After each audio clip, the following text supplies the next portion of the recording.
I'm Lu Yan from Beijing Review Magazine, and this is the Governance Podcast, a podcast that explores the past, present, and future of governance in China as it works toward meeting its development goals and finds its place in the global community.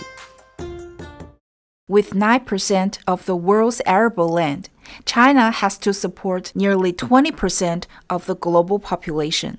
That's partly why the country has long given top priority to food security. President Xi Jinping has called on Chinese people to protect farmland as a national treasure the way they protect giant pandas. He also maintains emphasis on the importance of self-sufficiency, filling the Chinese bowl with Chinese food, or keeping food security in our own hands.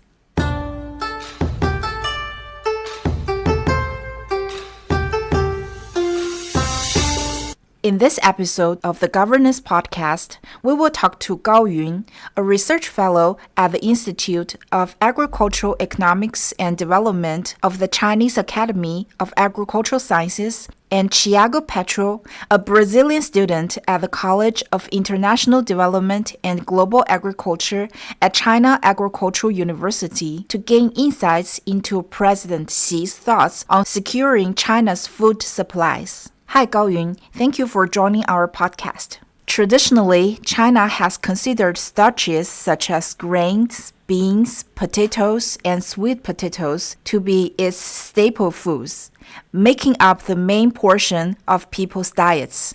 President Xi has advocated taking a broader view, calling for diversifying food sources, such as by increasing the production and consumption of seafood. Why is this important?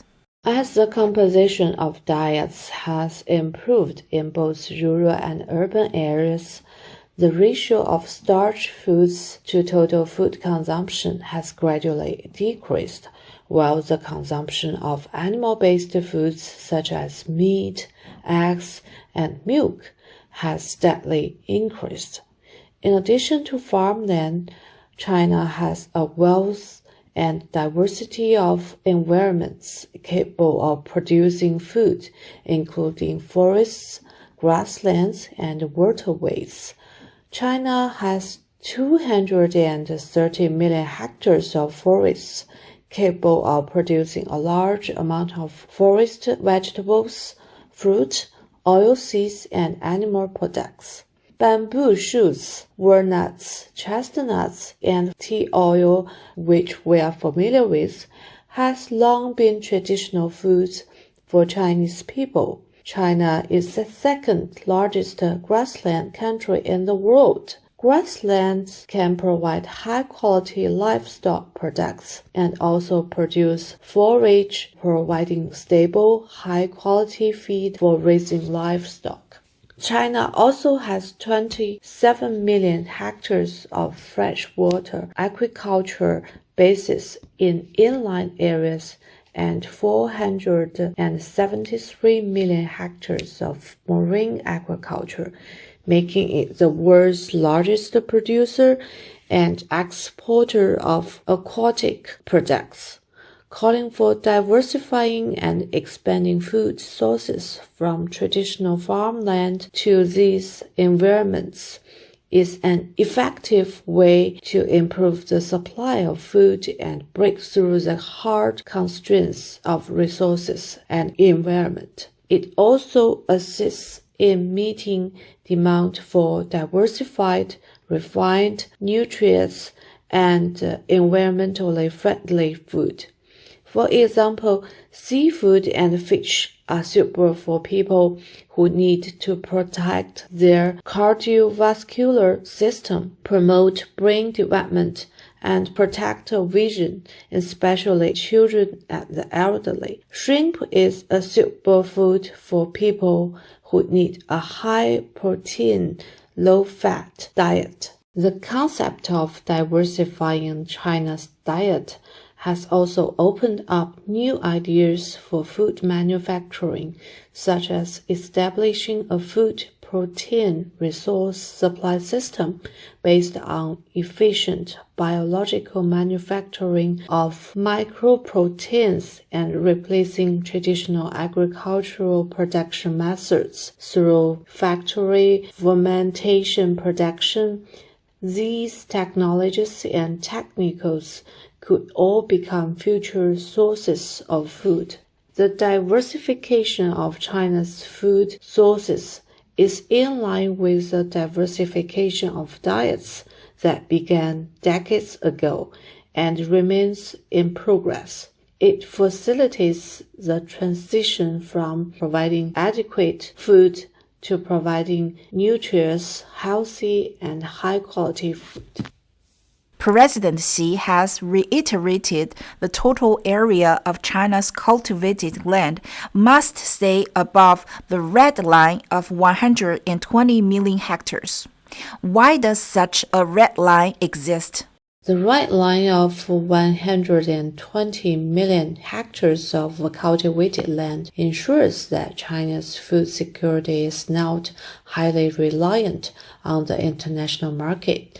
Food sourcing decisions cannot be based solely on cost comparison of domestic producing versus importing.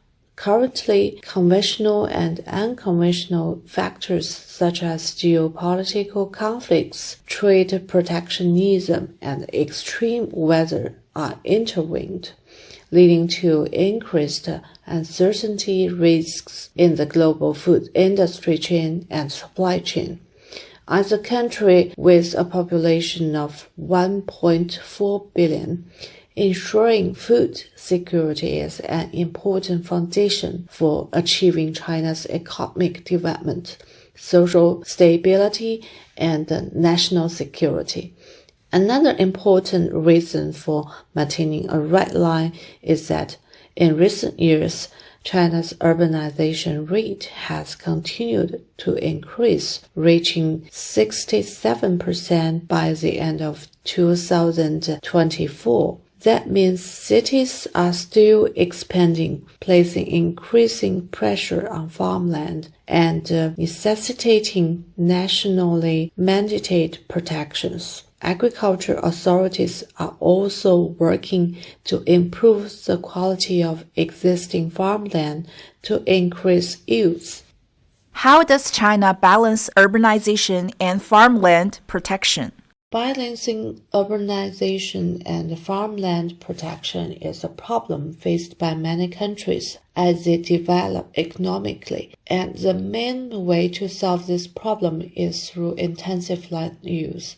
This not only includes the intensive use of urban land as well as farmland and off-farm land in rural areas. The government is accelerating the construction of a management system for farmland protection, and any changes in the quality, nature, and location of land must be reflected on a spatial planning map. In this way, land can be managed according in a systematized way. Through this process, the protection of arable land is undergoing a digital transformation. The central authorities are also transforming out low-quality farmland to be used for other purposes. New provincial level plans are also consolidating land and allocating purposes based on location, soil type, and access to water. Thank you very much for sharing your insights, Gaoyun.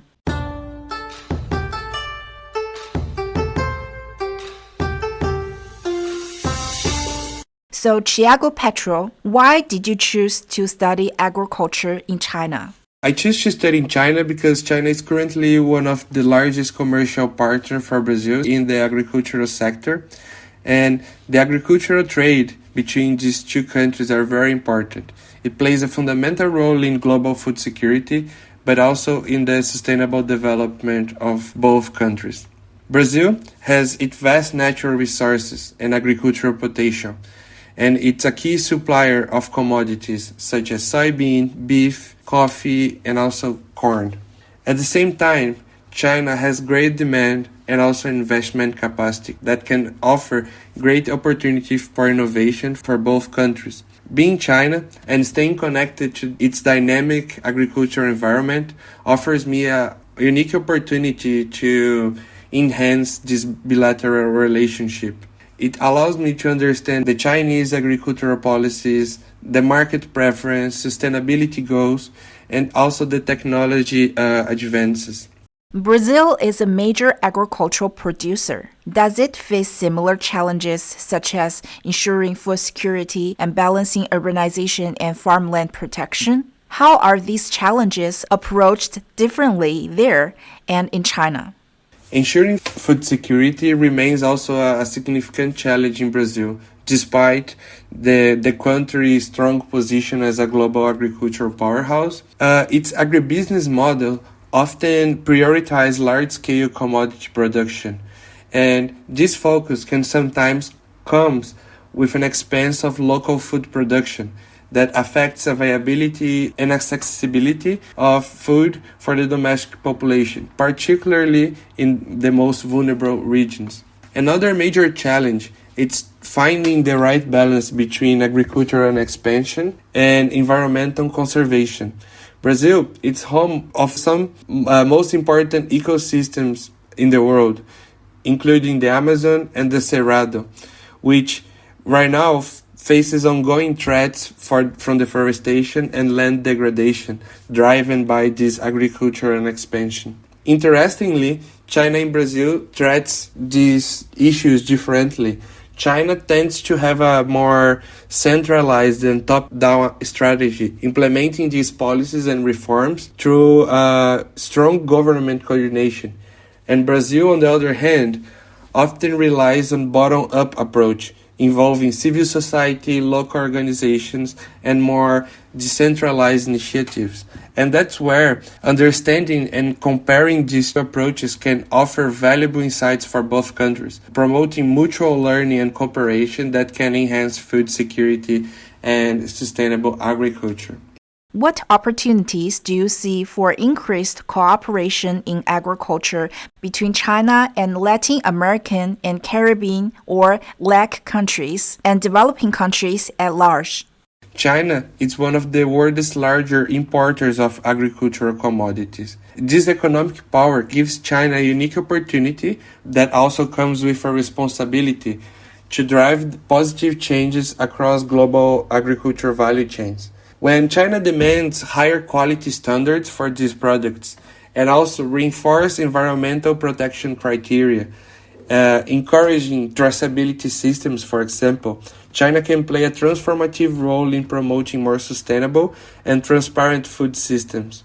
More than just setting these expectations, China can also be an active partner in supporting countries to implement the changes, offering technological cooperation, investments in infrastructure, and capacity building initiatives that can help translate these policies goals into more practical and on-the-ground results. Especially for Latin American countries, this support can be also very critical because it can align sustainability standards without compromising the economic growth of these countries. Thanks, Thiago, for your insights into agriculture and food security in Brazil and China. China's pursuit of food security and self-sufficiency is driving creativity and innovation not only in the foods people eat and the ways they are produced, but also in the ways China protects its land and environment. As Thiago mentioned, these increasing standards for food quality and sustainability are driving improvements in food production internationally, leading to increased global food security and better health for the planet and its people. Throughout this series, we'll be exploring topics related to President Xi and how governance is practiced in China. To stay up to date on the podcasts, visit the Beijing Review website, bjreview.com.